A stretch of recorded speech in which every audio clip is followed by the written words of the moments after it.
Here we go, it's George here, and welcome back to the aviation news video. Today I'm reporting some very breaking news.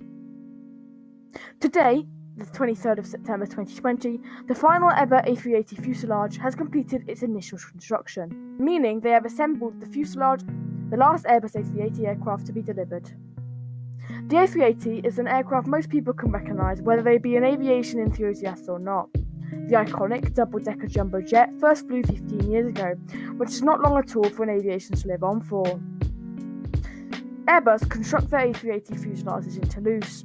The plane was reported to have arrived in Toulouse to be constructed for the final time in February 2020 and has now been completed. Station 40, where they construct these fuselages, is now sadly empty, and there are no more A380s left ever to be built. Just like the Boeing 747, 2020 has been the year of retirement for our iconic jumbo jets. However, the 747 is over 50 years old, with the first one being built in 1969, and the A380 is just 15 years old and still has a little bit of life left in it. The largest carrier of A380, Emirates, cancelled 39 of its Airbus A380 orders back in 2019 and ordered the much newer A350-900s and A330-900s. Air France completely retired their entire A380 fleet earlier this year.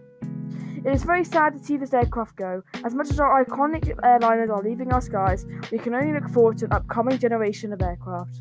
Thank you for watching. Check out the blog, and have a very nice day.